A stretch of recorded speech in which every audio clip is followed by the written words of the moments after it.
इस वक्त हम पाक भारत बॉर्डर पर मौजूद हैं, जहां पर एक बहुत ही कदीम हवेली जो रंजीत सिंह के कमांडर जनरल के नाम से मंसूब है। हवेली सरदार ज्वाला सिंह संधू है। ये 250 ईयर्स पहले 1782 के अंदर कंस्ट्रक्ट हुई है। इतनी ख़राब हालत है, उसकी क्या वजह है? इसके अंदर क्योंकि पता है आपको, ये बॉर्डर पे है, बरकी रोड पे लास्ट विलेज है पठाना। तो 65 और 71 की दो जो जंगें लगी हैं, इस हवेली पे बहुत ज़्यादा बॉम्ब अटैक किए गए और डिस्ट्रक्शन की वजह जो 65 और 71 की वॉर है। 65 से पहले ये बिल्कुल अपनी असल हालत में मौजूद थी। 50 to 60 रूम्स थे इसके अंदर, और नीचे इसके अंदर बेसमेंट है जो कि गोल्डन टेंपल अमृतसर तक जाती है। हमारी हिस्ट्री है ये इस गांव की, इस इलाका की, तो इसको प्रिजर्व होना चाहिए। ये हमारे लिए भी बेहतर है और हमारे जो इस गांव और इस एरिए के लिए भी बहुत बेहतर है। अस्सलाम वालेकुम, मैं हूं नसरीन भट्ट और आप देख रहे हैं GTV डिजिटल। इस वक्त हम पाक भारत बॉर्डर पर मौजूद हैं, जहां पर एक बहुत ही कदीम हवेली जो रंजीत सिंह के कमांडर जनरल के नाम से मंसूब है, वहां पर मौजूद हैं। और इस हवेली की जो हालत है वो आप देख सकते हैं कि बहुत ही खस्ता है।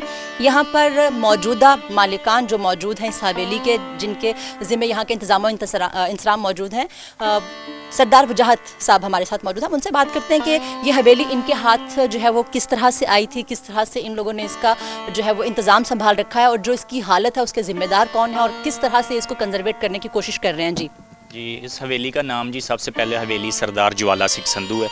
ये 250 ईयर्स पहले 1782 के अंदर कंस्ट्रक्ट हुई है। ये सारी हवेली जो छोटी ईंट के साथ चूना और मसर की दाल, उसके साथ इसकी कंस्ट्रक्शन हुई है। और बुद्धू का आवा शालीमार गार्डन के पास उस दौर में आवा था, उधर से यहाँ पर छोटी ईंटें मंगवाई गई हैं और स्पेशली ये उन ईंटों के साथ तैयार की गई है। अच्छा, आपके पास ये हवेली जो है वो कब आई थी? हमारे पास ये हम सरदार ज्वाला सिंह जो हैं वो मिलिट्री कमांडर थे महाराजा रंजीत सिंह के। उनकी वजह से फिर हम 4th जनरेशन हम कन्वर्ट हो गए 1942 में मुस्लिम। तो अब हम उनकी 4th जनरेशन है, इस वजह से ये हमारे इनहेरिटेंस में, विरासत में हमारी। अच्छा, तो इसकी जो इतनी ख़राब हालत है उसकी क्या वजह है? इसके अंदर क्योंकि पता है आपको, ये बॉर्डर पे है, बरकी रोड पे लास्ट विलेज है पठाना। तो 65 और 71 की दो जो जंगें लगी हैं, उसके अंदर बरकी रोड तक इंडियन आर्मी का कब्जा हो गया था। तो इस वजह से उनकी तरफ से इस हवेली पे बहुत ज़्यादा बॉम्ब अटैक किए गए और डिस्ट्रक्शन की वजह जो 65 और 71 की वॉर है। तो 65 से पहले इसकी हालत बेहतर थी, मतलब ये मतलब इस तरह से थी कि इसकी छतें वगैरह, क्योंकि हमने देखा कि बिल्कुल जो है वो उड़ चुकी हैं और बहुत ही खस्ता दरो दीवार हैं। तो 65 से पहले ये अपनी असल हालत में मौजूद थी? जी, 65 से पहले ये बिल्कुल अपनी असल हालत में मौजूद थी। 50 to 60 रूम्स थे इसके अंदर, और नीचे इसके अंदर बेसमेंट है जो कि गोल्डन टेंपल अमृतसर तक जाती है। उस दौर के अंदर जो सरदार थे वो अपनी महाराजा रंजीत सिंह, वो अपनी ज़मीनों तक बेसमेंट के ज़रिए जाया करते थे। अच्छा, हम बहुत से जगहों पर ये पढ़ते भी हैं, सुनते भी हैं कि जो बेसमेंट्स वाली कहानियाँ हैं ये सिर्फ कहानियाँ, ऐसा कोई चक्कर कभी भी जो है वो किसी भी मौर्रिख ने नहीं माना। तो आपको इस चीज़ पर यकीन है कि यहाँ पर जो है सुरंग मौजूद थी? जी बिल्कुल, क्योंकि हमारे जितने भी आबाओ अजदाद हैं वो हमें बताते रहे हैं, और उन लोगों ने देखा भी है जो 47 या उसके बाद तक जो हमारे बुज़ुर्ग हैं, उन लोगों ने इस सुरंग को देखा हुआ है कि ये जाती रही है। इस टाइम भी ये पूरी हवेली के नीचे मौजूद है।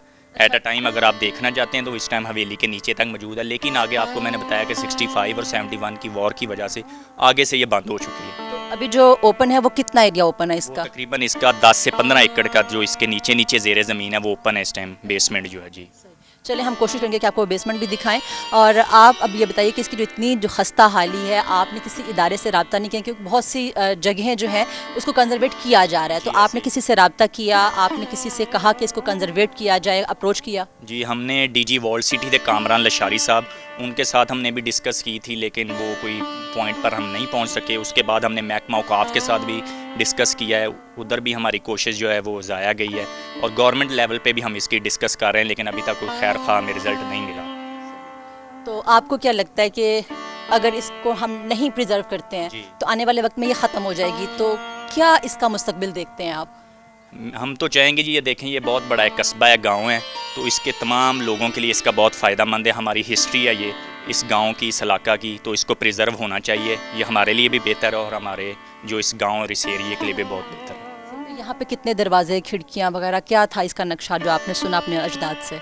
इसका जो नक्शा हमने सुना है कि 50 to 60 प्लस रूम्स थे इसके अंदर, लॉन्स थे, ड्राइंग रूम थे नीचे बेसमेंट के अंदर, क्योंकि उस दौर में एयर कंडीशन सिस्टम होता नहीं था। तो जो गर्मियों के 6 महीने थे वो सरदार ज्वाला सिंह और उनकी जो हमारी फैमिली है वो बेसमेंट के अंदर गुजारते थे। इसी तरह जिस तरह ऊपर आबाद थे बेडरूम या कमरे, इसी तरह नीचे बेसमेंट के अंदर भी 40-50 कमरे, वाशरूम्स, किचन वगैरह हर चीज़ नीचे इसी तरह थी, बेसमेंट के अंदर भी और ऊपर भी। अच्छा, अभी आपने कहा कि यहाँ पे लॉन्स भी थे, तो ये टोटल कितना एरिया था और लॉन्स पे क्या कब्जा हो चुका है यहाँ पे कुछ ज़मीनों पे? जी, ये तकरीबन 2 से 3 एकड़ पे मौजूद थी हवेली, अब 1 एकड़ पे हमारे पास है। आगे क्योंकि 65 और 71 के अंदर फिर मुख्तलिफ लोग आ गए मुहाजिर, और उन्होंने अब इसके ऊपर कब्ज़ा कर लिया है। इस टाइम ये 1 एकड़ पे हवेली मौजूद है। जो लॉन्स और इसका फ्रंट का हिस्सा था वो आगे कैप्चर हो चुका है। बहुत शुक्रिया आपका। और आपने देखा वक्त हमारे पास बहुत मुख्तसर है, लेकिन हवेली की सूरत हाल आप देख सकते हैं। वजाहत साहब का कहना है कि इन्होंने अथॉरिटीज़ को अप्रोच करने की कोशिश की। इनका ख्याल है कि ये हमारा हेरिटेज है जिसको महफूज होना चाहिए, और यकीनी तौर पर अगर हम इसको महफूज करने में कामयाब हो जाते हैं तो सियाहत के लिए जो है वो नए रास्ते खुल सकते हैं। वीडियो आपको कैसी लगी अपनी राय से हमें आगाह ज़रूर कीजिएगा, और ये ज़रूर बताइएगा कि क्या इस हवेली को लावारिस छोड़ना बेहतर है या इसको कंजर्वेट करना चाहिए। राय से आगाह कीजिए। देखते रहिए GTV डिजिटल। इजाज़त दीजिए। अल्लाह हाफ़िज़।